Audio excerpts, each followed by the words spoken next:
Assalamualaikum warahmatullahi wabarakatuh. Saudara-saudara, pada perkuliahan-perkuliahan yang lalu kita sudah membahas mengenai cara-cara pembiayaan vegetatif dengan menggunakan bahan stek. Nah, mulai hari ini marilah kita mempelajari cara-cara pembiayaan vegetatif dengan metode yang lainnya. Kali ini kita membahas suatu metode pembiayaan vegetatif yang disebut sebagai layering. Jadi yang disebut dengan layering adalah satu metode pembiayaan vegetatif di mana akar adventif itu terbentuk pada saat cabang masih berhubungan dengan induknya.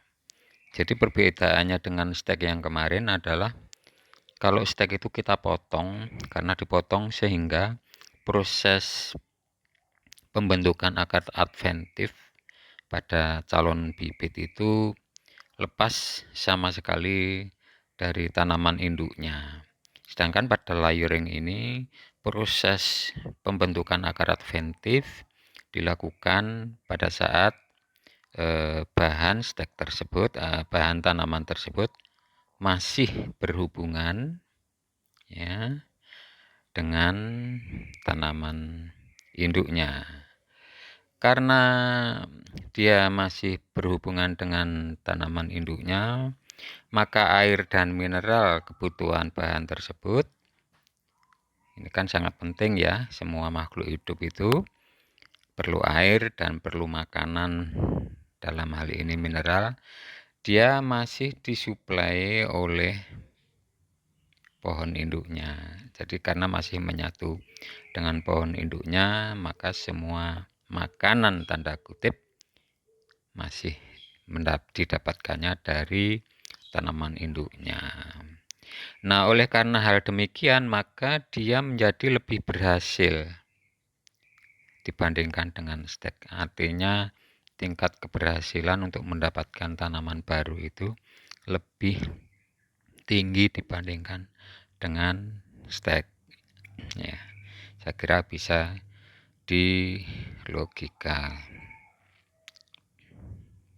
Nah, faktor-faktor yang mempengaruhi regenerasi pada layering, faktor-faktor yang mempengaruhi regenerasi pada layering, yang pertama adalah pelukaan. Jadi ini hampir sama pada stek kemarin.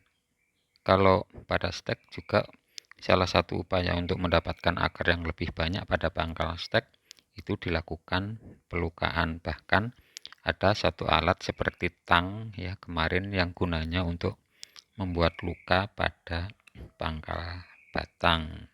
Jadi pelukaan.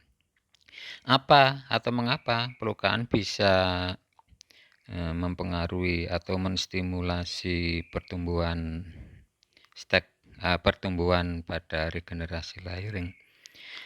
Ya karena prinsip dasarnya kalau dia luka maka akan mengalami penyembuhan atau regenerasi. Nah, padahal regenerasi atau penyembuhan itu adalah satu tahap paling awal untuk terjadinya atau terbentuknya pembentukan akar. Biasanya pada tempat luka tersebutlah akar akan dibentuk. Jadi pertama pelukaan. Yang kedua eliminasi sinar. Ngeblok sinar. Jadi maksudnya diusahakan batang yang diberlakukan layering itu kita beri perlakuan ya, ini istilahnya di tempat akan ditumbuhkan akar itu kita blok, kita eliminasi dari terkena sinar ya. Jadi misalnya ditutup plastik ya, ataupun ditimbun dengan tanah. Nah, ini di sini fungsi plastik ataupun tanah itu salah satunya adalah mengeliminasi sinar. Ketiga, tentu saja zat perangsang tumbuh, zat pengatur tumbuh. ya, zat pengatur tumbuh. Pada yang lalu kita sudah membahas zat pengatur tumbuh yang paling banyak digunakan adalah kelompok auksin, terutama indol butyric acid. Mengapa?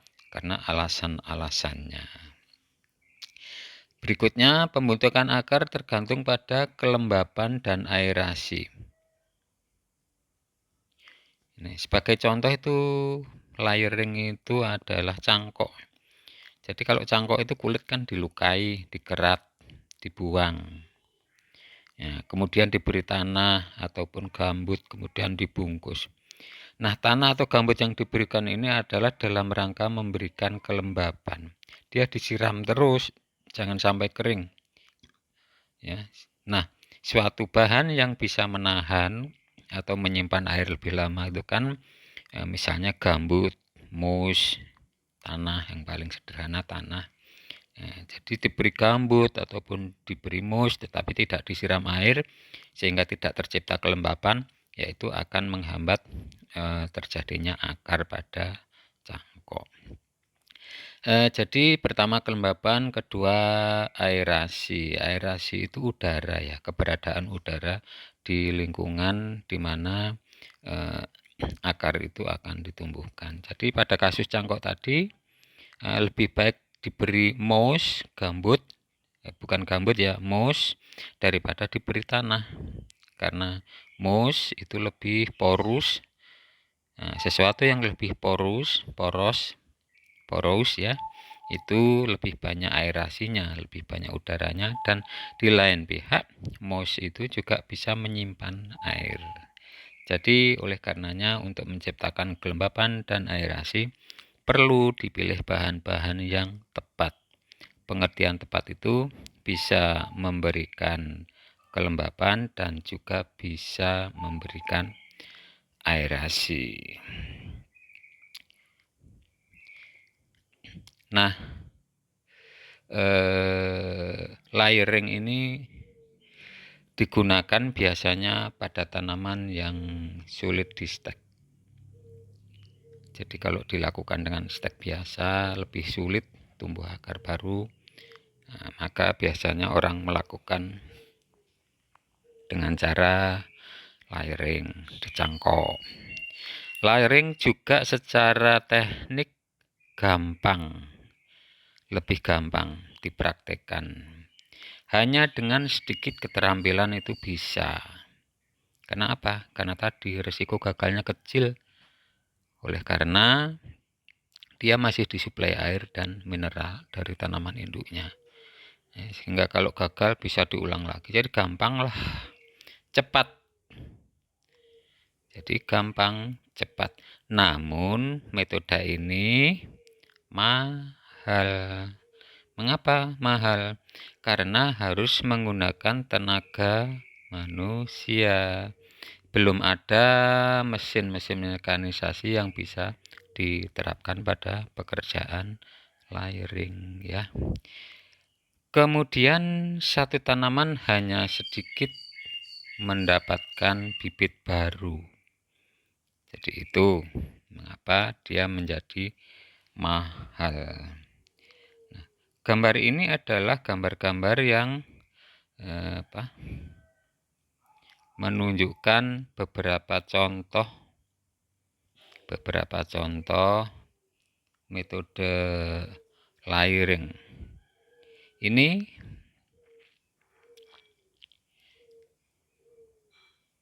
disebutnya sebagai air layering. Jadi air itu udara ya. Nah, kalau Anda lihat gambar itu adalah gambar cangkok.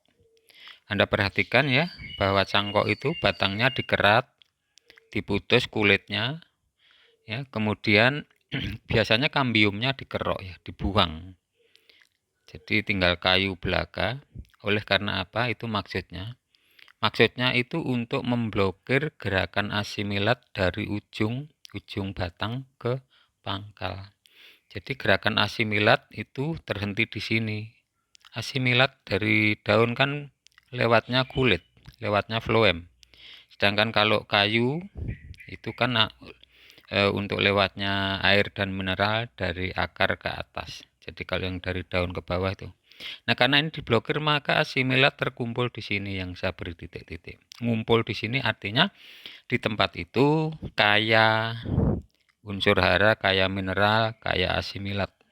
Sehingga diberi kondisi lembab. Lembabnya itu dari media ini, ya, gambut, mus misalnya, maka dan diberi air ya, maka dia akan tumbuh akar di tempat luka. Sekali lagi biasanya akar tumbuh itu dari tempat luka. Oleh karenanya di atas tadi saya sebutkan bahwa pelukaan itu bisa membantu tumbuhnya akar. Ini nama-nama, ini judulnya types of layering kan ya. Jadi tipe-tipe layering. Yang pertama cangkok itu air layering. Air itu di udara. Nah, cangkok itu kan dilakukan di udara, di atas, artinya tidak di tanah. Nah, kalau yang ini di tanah ini. Kalau ini di tanah, namanya simple layering. Ya, jadi kalau ini di tanah namanya simple layering. Anda perhatikan apa yang perlu diperhatikan ini. Ada cabang yang tentu saja cabang ini harus yang gampang ditekuk. Gampang ditekuk itu apa bahasa Indonesianya, untuk dimasukkan ke dalam tanah kemudian dipantek. Di sini ini ada pantek supaya tidak jepat ke atas lagi, tidak bergerak ke atas lagi, kemudian ditutup dengan tanah. Maka kemudian di tempat yang terbenam dalam tanah inilah akan muncul akar baru. Sederhana. Jadi simple layer itu kan kalau diterjemahkan simple itu kan sederhana ya. Jadi itu. Kalau yang ini namanya tip layering. Anda perhatikan perbedaannya dengan simple layering. Kalau simple layering itu ujung cabang yang dibenamkan masih dimunculkan lagi di atas permukaan tanah. Sedangkan kalau tip layering ujungnya dibenam di dalam tanah. Jadi prinsip dasarnya sama, yaitu pada bagian yang akan ditumbuhkan akar itu sinar matahari diblok, ya, diblok supaya etiolasi seperti itu. Kemudian berikutnya serpentine layering. Perbedaannya apa dengan simple layering? Kalau simple layering ini hanya satu kali cabang itu dibenamkan. Sedangkan pada serpentine layering satu cabang dibenam beberapa kali. Dalam kasus contoh gambar ini 2 kali. Jadi yang bagian sini dibenam, dimunculkan lagi, kemudian dibenam lagi. Ya. Jadi dari kasus ini akan kita duga bahwa akan ada atau akan kita dapatkan 2 bibit baru dari satu cabang karena 2 kali dibenamkan. Berikutnya disebut trench layering. Jadi pada trench layering itu tanaman, tentu saja ini dipilih tanaman yang lemes batangnya ya, bisa direbahkan. Dibuatkan dahulu juglangan, lubang. Ini ada gambar lubang ya. Nah, kemudian tanaman dirobohkan dan disantek. Apa disantek itu? Dipaku di sini supaya tidak berdiri lagi. Terus cabang-cabangnya dibenam semua, maka ini ada santeknya 2 gambarnya ya. Nah, ini adalah tunas-tunas baru yang muncul dengan oleh karena batang itu terbenam ke dalam tanah. Ini namanya trench layering. Berikutnya disebut sebagai mound layering. Mound layering itu apa? Ya ini adanya gundukan ini. Mound itu didangir kalau bahasa Jawa, dibuat gundukan. Jadi ada tanaman yang bercabang-cabang kemudian didangir, dibuat gundukan. Nah, pada bagian-bagian yang cabang yang terbenam oleh tanah inilah muncul akar-akar ini.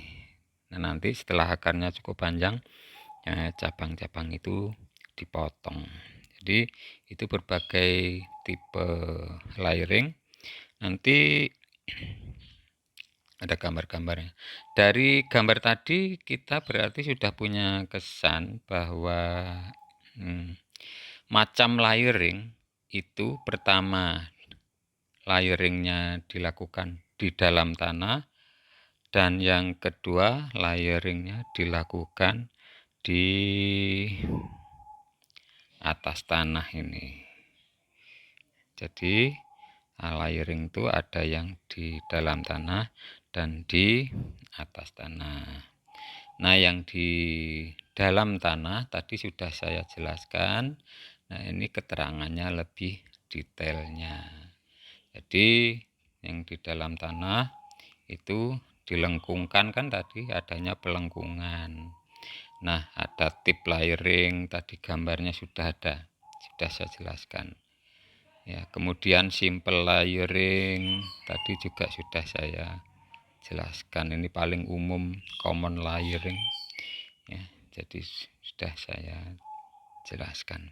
Serpentine layering, trans layering, yang terakhir tadi adalah mounds layering, yaitu dengan cara menggundukkan tanah, menimbun dengan tanah. Ya.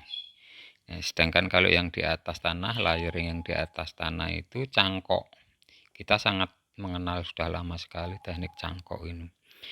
Disebut air layering karena letaknya di udara. Air itu kan di udara. Nah, ini hal-hal yang perlu diperhatikan kalau kita melakukan pekerjaan cangkok. Biasanya yang sering menyebabkan cangkok gagal itu di bagian pemeliharaan ini ya. Lupa menyiram yang paling sering terjadi. Mengapa lupa menyiram? Karena biasanya letaknya agak tinggi di atas sana, sehingga untuk menyiram kita harus memanjat pohon dan lain sebagainya. Ya, karena itu untuk mengurangi frekuensi menyiram, biasanya orang-orang membuat satu kaleng ataupun botol yang diisi air, kemudian airnya dialirkan menetes pelan-pelan membasahi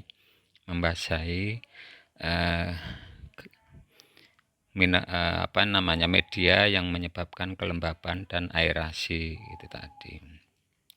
Ini keuntungan cangkok ya. Jadi cangkok itu cepat menghasilkan, hasilnya akan sama dengan induknya. Mengapa? Karena genetiknya akan sama. Yaitu kan teori dasar pembiayaan vegetatif ya. Hasilnya akan sama dengan induknya. Tapi juga ada kerugiannya. Ini positifnya, ini negatifnya apa? Merusak pohon induk. Ya kan, tanaman yang dicangkok mesti nanti setelah itu rusak karena dipangkas. Karena biasanya cangkok itu dilakukan pada batang yang relatif besar ya, setidaknya sebesar ibu jari kalau pada tanaman-tanaman buah. Jadi akan rusak. Kedua, oleh karena jumlah cabang yang bagus untuk dicangkok itu terbatas, maka bibit yang didapatkan dari satu tanaman induk ya juga terbatas ya. Jadi kita kan biasanya milih-milih batang mana yang dicangkok. Nah, batang yang bagus untuk dicangkok itu terbatas, maka bibit yang dihasilkan juga akan terbatas. Ketiga, sistem perakaran dari hasil tanaman cangkok itu kurang baik. Mengapa? Karena dia cenderung nanti kalau ditanam di lapangan, dia nggak mau akarnya ya, tidak mau ke arah bawah, sehingga di permukaan tanah saja. Yang demikian itu menyebabkan tanaman nantinya kurang tahan terhadap kekeringan. Karena kering itu, tanah kering itu yang mula pertama kering kan permukaan tanah. Disitulah, kalau disitu letak akar, maka ya kering sedikit saja maka tanaman sudah akan layu dan seterusnya.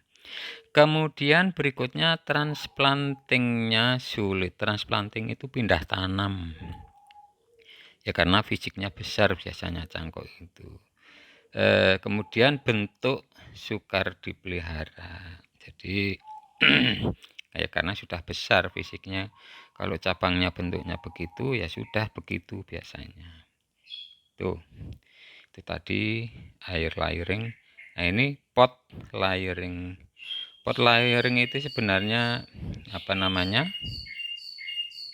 Istilah sama dengan air layering, hanya saja yang digunakan untuk membungkus media pencipta kelembapan dan aerasi itu berupa pot. Ini kan pot, disebutnya pot air layering. Jadi prosesnya itu seperti ini awalnya ya. Kemudian dikerat seperti ini awalnya, itu ada ukuran-ukurannya. Kemudian dibungkus dengan pot, potnya diberi media, dan hasilnya akan seperti ini. Itu maksudnya. Oke. Kemudian ini hasilnya sudah dipindah ke tanaman pot yang baru, menjadi tanaman yang baru.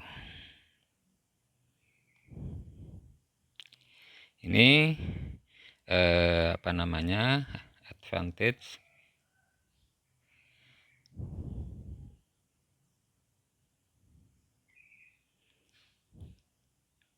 dalam bahasa Inggris dikit ya. Ini keuntungan, ini kerugiannya. Silahkan diterjemahkan sendiri. Saudara-saudara, ada gambar lain ya untuk memperjelas berbagai macam tipe layering itu tadi. Ini tadi yang kita kenal sebagai simple layering ya. Sama sudah. Kemudian ini compound layering ya. Jadi ini dibenamkan di sini, biasanya ini diberi santai supaya tidak naik. Nah, ini bagian yang didekatkan dengan tanah ini panjang. Ada yang menyebut juga sebagai parit, layering model parit. Ini keterangannya, silahkan dibaca ya. Kemudian berikutnya serpentine layering, tadi sudah ya, beberapa kali, beberapa titik itu didekatkan dengan tanah. Ini air layering tadi yang kita sebut sebagai apa cangkok. Ini gambar real dari orang membuat cangkok. Kulit dikelupas, dibungkus dengan media dibungkus lagi dengan plastik, diikat rapi ya. Kemudian nanti akan tumbuh akar seperti ini. Jika sudah tumbuh akar, maka akan dipotong di bagian sini.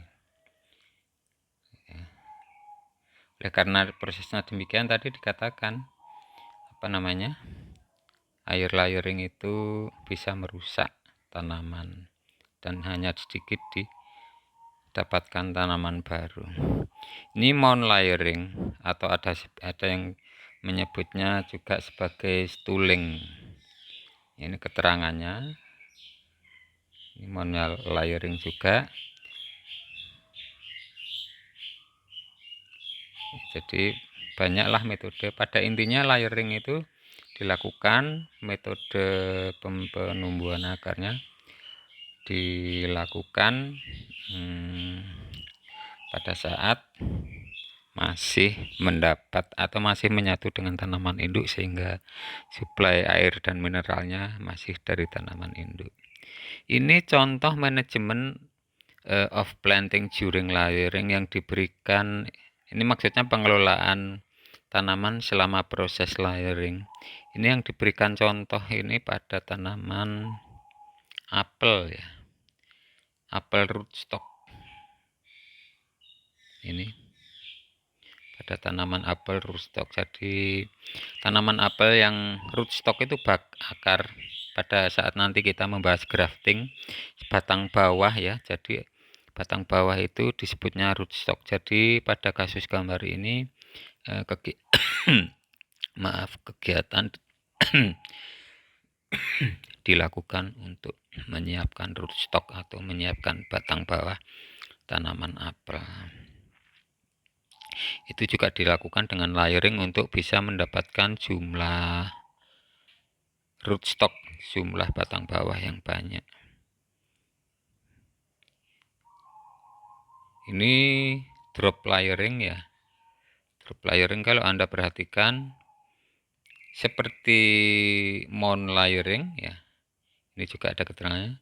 Mount layering, jadi tadi membumbun ya, tetapi dia ada potnya. Jadi ada tanaman pot kemudian ditimbun. Malah sederhana ini sebenarnya hanya kreativitas saja. Jadi itulah saudara-saudara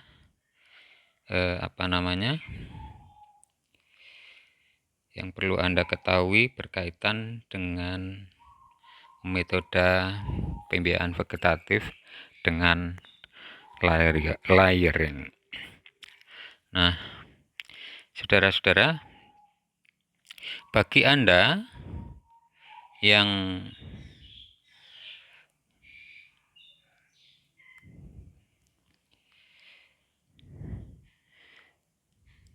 maksud saya bagi Anda untuk kuliah kali ini ada tugas yaitu menjelaskan, ini ada nomor 1, 2, 3, 4, sampai 5 ya. Buatlah satu alinea yang menjelaskan tentang tahapan pekerjaan dari proses pencangkokan ini. Sebagai pedoman yang Anda gunakan untuk membuat tugas adalah gambar yang sekarang tayang ini. Jadi ini digunakan sebagai tugas untuk Anda membuat satu alinea yang menjelaskan langkah 1, 2, 3, 4 sampai dengan 5. Oke. Terima kasih atas perhatian saudara. Selamat belajar. Wassalamualaikum warahmatullahi wabarakatuh.